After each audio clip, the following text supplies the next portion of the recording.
क्या आप अपने ईमान के लिए जान दे सकते हैं? Can we start over? Welcome to पर्दे के पीछे का राज। आज की पेंटिंग है डेथ ऑफ सॉक्रेट्स। 399 BCE में अथेनियन गवर्नमेंट 70 साला सॉक्रेट्स को अदालत में ले आई। जुर्म क्या था? ग्रीक गॉड्स को वैसे नहीं मानता जैसे हम मानते हैं और अथेनियन जवानों को बहका रहा है अपने ईमान से, अपने ख्यालों से। तो सॉक्रेट्स एक ग्रीक फिलोसोफर था और ग्रीक फिलोसोफर्स का मानना है फिलोसफी एक जीने का तरीका है, ये सिर्फ बड़ी बड़ी बातें नहीं हैं। तो वो अपनी फिलोसफीज और अपने ईमान के हिसाब से जीते थे, जिसकी वजह से वो लोगों के लिए रोल मॉडल्स थे। लोग उन्हें पसंद करते थे और उनके नक्शे कदम पर चलना चाहते थे। सॉक्रेट्स भी ऐसा ही एक फिलोसोफर था। उसके ख्यालात काफी मुख्तलिफ थे। उसके पास बहुत सारे सवाल थे। Answer my question. और वो इन सवालों का जवाब ढूंढना चाहता था। तो उसे जहां मौका मिलता वो पॉलिटिकल, एथिकल और रिलीजियस चीजों पर बातचीत करता और लोगों के ख्याल पूछता, अपने ख्यालों का इजहार करता और इस तरह एक साइलेंट इंटेलेक्चुअल ग्रुप बना जिसमें इसके बहुत सारे फॉलोअर्स थे, स्टूडेंट्स भी थे और उसके ईमान पर ईमान लाने लगे। अब ये बात जो अथेनिया के बड़े लोग थे और उसकी गवर्नमेंट थी, उनको अच्छी नहीं लगी। He's lost his mind. How dare he use his mind and think differently? दुनिया की एक थीम सी है कि जब भी कोई शख्स दूसरों से मुख्तलिफ होता है या मुख्तलिफ सोचता है तो लोग फौरन उसे गंदा कहेंगे, बुरा मानेंगे और गलत ठहराएंगे। ये नहीं सोचेंगे कि एक मिनट हम इसको सुन लेते हैं, थोड़ा अपना दिमाग भी लगाते हैं ना। ऐसा ही कुछ सॉक्रेट्स के साथ हुआ और उसको कोर्ट में लाया गया। अब सबने सोचा सॉक्रेट्स डर जाएगा, कहेगा माफ कर दो, I am wrong, you know. वो पनिशमेंट तो नहीं चाहेगा, पर ऐसा नहीं हुआ।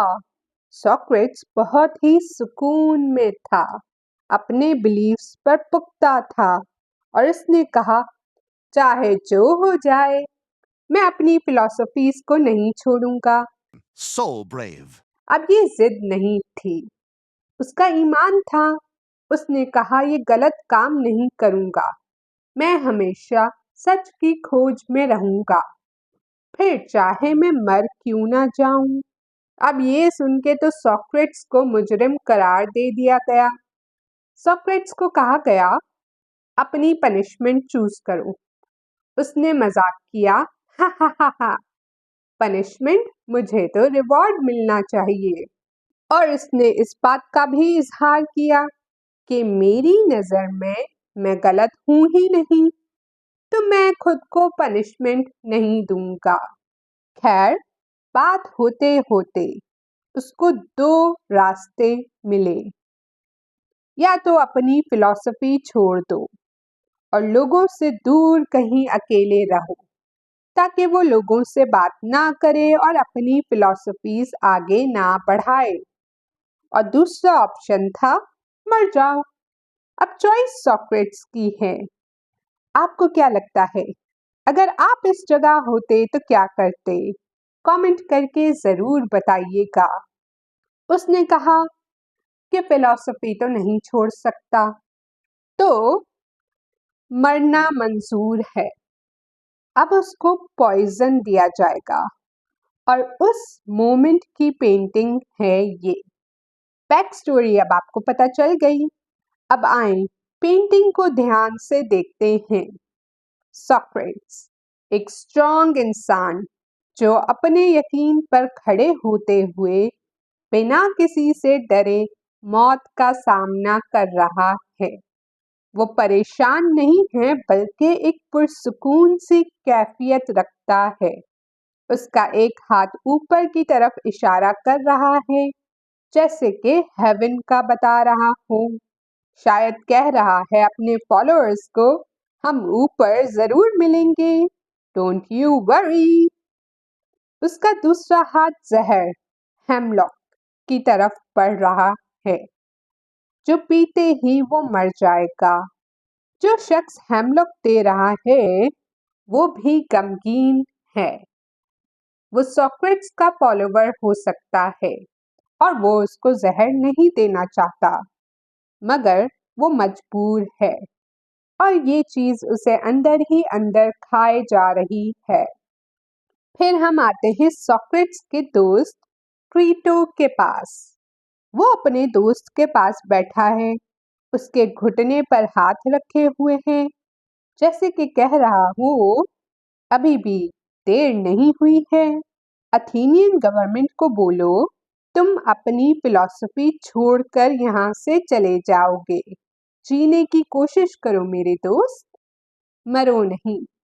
फिर हम आते हैं बेड के कोने पर, जहाँ पर एक और फिलोसोफर है, प्लेटो।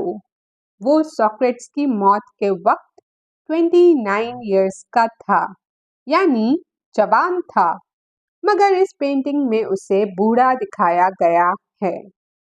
शायद अपने उस्ताद के जाने का गम वो बर्दाश्त नहीं कर पा रहा। I am old, I am grieving. उसको ये ज्यादतियां दुनिया की समझ नहीं आ रही और वो परेशान है। और प्लेटो आगे जाके बहुत ही बड़ा फिलोसोफर बनेगा। सोक्रेट्स की टीचिंग को वो आगे बढ़ाएगा। बाकी जो ये आसपास लोग हैं वो दोस्त, अहबाब, फैमिली और मजीद शागिर्द या फॉलोअर्स हैं। फैमिली में खास इंसान हैं, सोक्रेट्स की बेगम, जो हमें कमरे से बाहर जाती हुई दिख रही हैं। वो अपने मियाँ को मरते हुए नहीं देख सकती, तो उसको ऊपर ले जाया जा रहा है। वो पीछे मुड़कर हाथ हिला के अल्लाह हाफिज कर रही है, मगर उसकी आंखें हम पर हैं।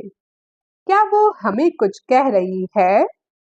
शायद कह रही है, देखो, मेरे शौहर को बिला वजह मारा जा रहा है और मुझे वक्त से पहले उससे जुदा होना पड़ रहा है। क्या ये ज्यादती नहीं? अब दो चीजें हैं पेंटिंग में जो थोड़ी अहमियत रखती हैं। वो है एक हार्ट जो सोक्रेट्स की टांग के साथ पड़ा है। कहते हैं इसकी थोड़ी सिग्निफिकेंस है पेंटिंग में। ये इसलिए दिखाई गई है कि ये सोक्रेट्स की रूह को अपनी मधुर आवाज में इस दुनिया के उस पार ले जाएगी। उसके बाद नीचे खुली हुई चेन्स हैं, जो कि ये बताती हैं कि सोक्रेट्स अब इस मॉर्टल जिंदगी से आजाद है। तो ये थी पेंटिंग डेथ ऑफ सोक्रेट्स। एक चीज मैं कहूंगी कि ये बहुत आइडियलाइज्ड पेंटिंग है, जिसमें लोगों के डोले शोले भी हैं और ये एक रियल इवेंट हुआ था, लेकिन पेंटर उसमें नहीं था और पेंटर ने अपने ख्याल, अपनी सोच से ये पेंटिंग बनाई है। तो उसने इसको अपनी तरफ से बेहतरीन रूप में दिखाने की कोशिश की है, मगर ये हकीकी इवेंट था। हेमलॉक से सोक्रेट्स की डेथ हुई, पर उसकी विजुअल शायद डिफरेंट हो। एनीवेज, ये बताएं, क्या आप सोक्रेट्स की जगह होते तो यही फैसला करते? कमेंट करें और रियलिस्टिकली सोच के बताएं।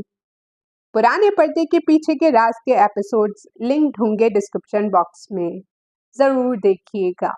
And that's it for this video. I hope you enjoyed. Make sure to subscribe and give this video a thumbs up.